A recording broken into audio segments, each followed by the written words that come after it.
and the luxury pavilions snapped like brittle glass. In less than 2 seconds, 40-star nation's finest diplomatic achievement was reduced to glowing, atomized debris drifting silently through the dead solar system. Part 4: The Void of Silence. The quantum relays did not disconnect immediately. 3 astronomical units behind the decimated Vanguard, a handful of autonomous press corvettes and long-range optical microdrones drifted untouched, their subspace antennas still locked in high-bandwidth transmission. They continued to beam their crystal-clear, uncompressed feeds across the hyperspace relays, pouring the unfiltered reality of Sector 001 into 3,000 star systems.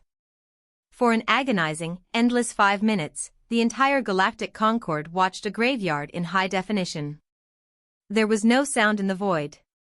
There were no distress beacons screaming across the emergency channels.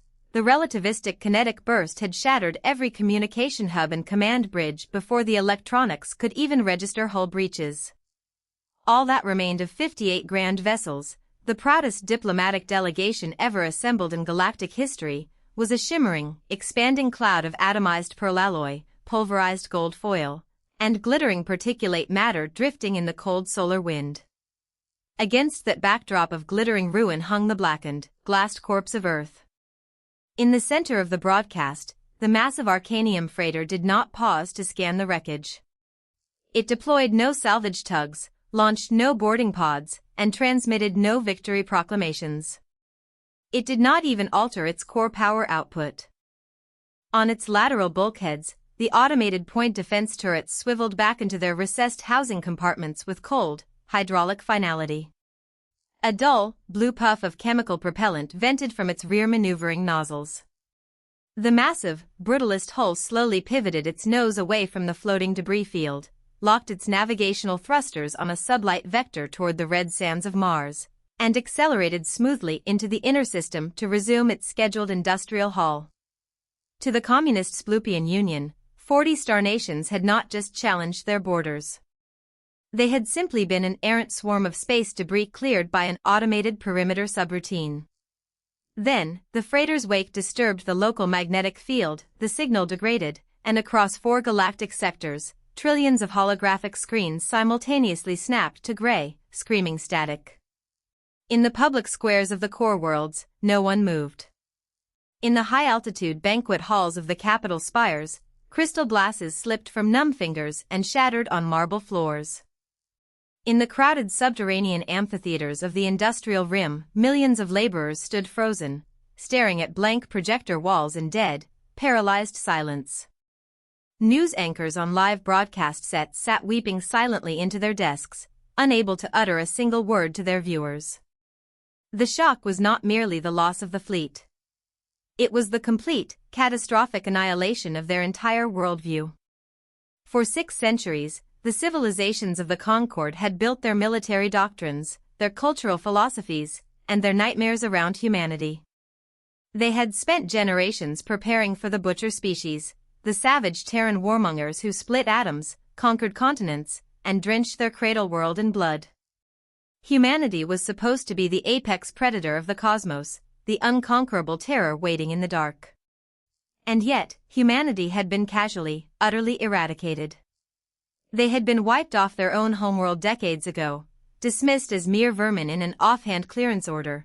Their legendary empires melted down into jade-green glass by a force so terrifying that it didn't even consider the human apocalypse worth recording in detail.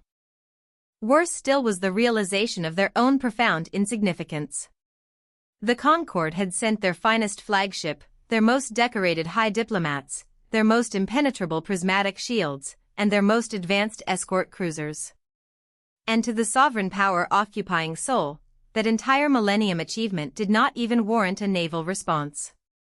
It had been effortlessly pulverized in 2 seconds by the automated defensive turrets of a single, rusty, unescorted or transport.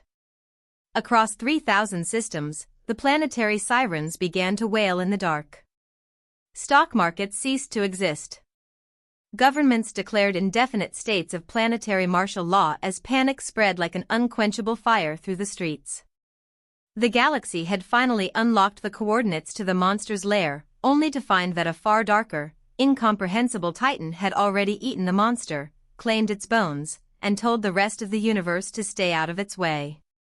The subterranean war room beneath the Grand Senate of Oryx Prime was bathed in the sickly blue strobe of a three-dimensional tactical replay running on a 5-second infinite loop.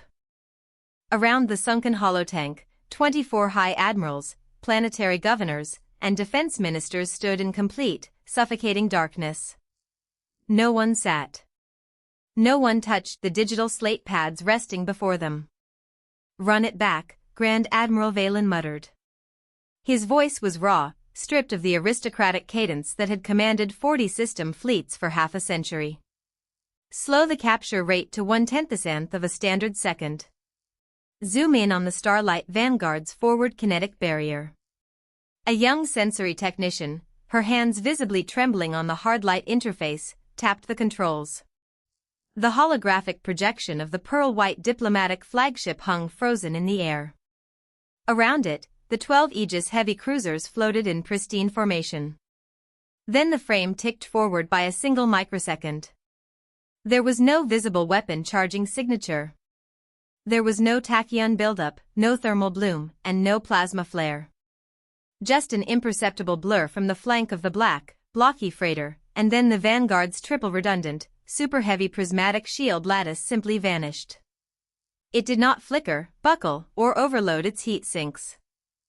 The relativistic kinetic slugs, moving at 90,000 kilometers per second, breached the shield perimeter so fast that the field emitter coils along the dreadnought's spine exploded outward from their mounts before the sensor array could register a collision. "The projectile mass," Minister of Naval Logistics Teresa whispered, her hand pressed against her trembling mouth. What was the mass? "Solid ferrous tungsten composite with an unidentifiable heavy element core," the technician stammered, her voice cracking. "Approximately 80 kilograms per round. Fired at 0.3 the speed of light." "Minister, the kinetic energy yield per impact is roughly 70 megatons of equivalent nuclear yield, concentrated on a surface area no wider than a dinner plate. It didn't just penetrate the armor. The atmospheric friction in the ship's internal corridors ignited an instant fusion cascade." "And the hostiles' weapons array?" Valen asked, leaning so heavily on the edge of the holotank that his knuckles turned white. What class of spinal battery was the warship carrying? The room went completely, horribly quiet. The technician swallowed hard. "Sir." The telemetry didn't register a spinal battery. The rounds were discharged from an automated lateral point defense turret. Standard automated subroutine. The hostile ship's main reactor was running at 11% output during the entire engagement. It was idling. "A point defense turret," Teresa repeated, her voice dead and flat.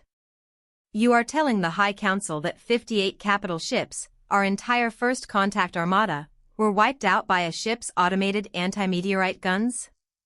"It was a cargo vessel, Minister," the technician whispered, looking down at her console.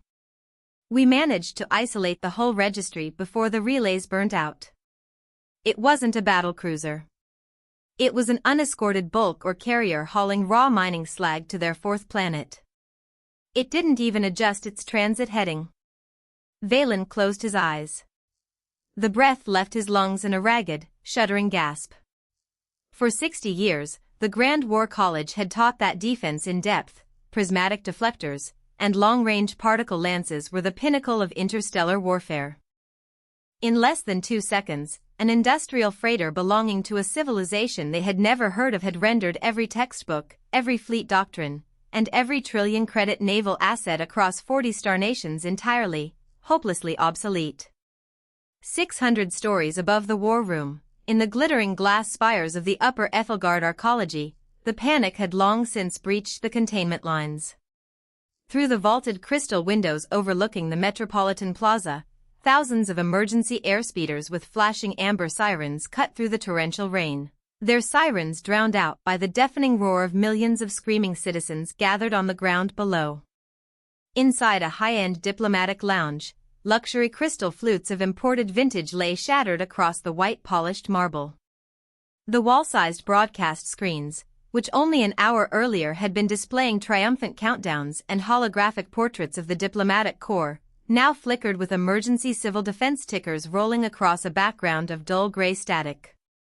Sitting in a plush velvet armchair, staring blankly at the dead screen, was High Scholar Janos. For 4 decades, Janos had been the galaxy's leading authority on Terran military history. He had written 14 volumes on human psychological warfare, their primitive atomic doctrines, and their terrifying biological resilience. A junior attaché rushed into the lounge, his ceremonial sash torn, frantically clutching an emergency evacuation pass. Master Janos. We have to reach the suborbital shelters now. The governor has declared Stage 1 planetary martial law.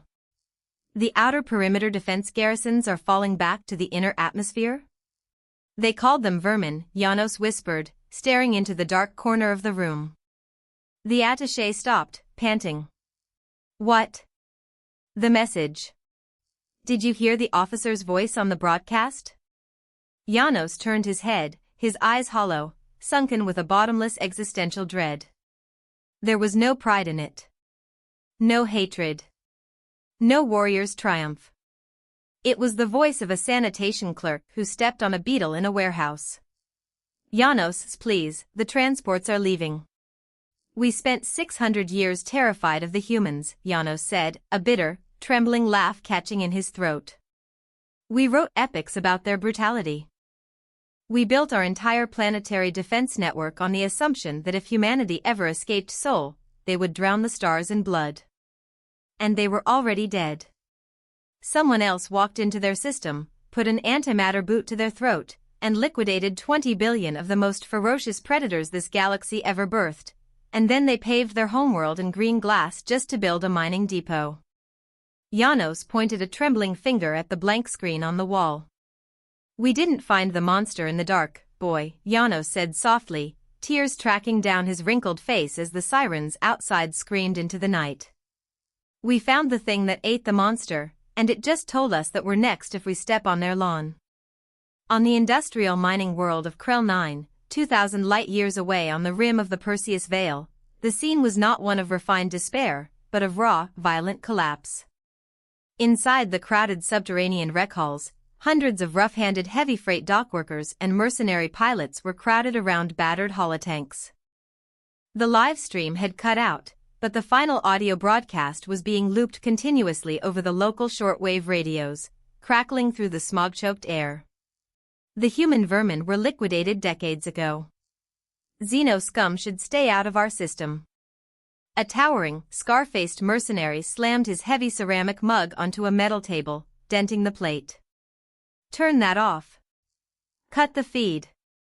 You hear that accent, a veteran freight captain muttered from the bar, his hands white as he gripped his bottle. That wasn't human. That wasn't anything from the outer reach. That heavy, flat cadence, that's the voice of a core-state industrial regime. The kind that doesn't negotiate trade routes. The kind that measures casualties in planetary masses. Who the hell are they? A younger pilot yelled, looking around the room in mounting terror. Who the hell is the Splupian Union? It doesn't matter who they are, the freight captain replied, staring down into his drink. What matters is what they have. Did you see the plating on that freighter? Not an energy barrier in sight. Solid, light-eating black iron. I've hauled refined alloys for 30 cycles. I've seen planetary core drill plates that couldn't take a glancing hit from a plasma torpedo. That thing swallowed background antimatter radiation from a dead world like it was a warm summer breeze. Outside the hangar doors, the heavy orbital defense batteries of Krell 9 were suddenly powering up, their massive cooling towers groaning as they vented plumes of superheated steam into the polluted sky.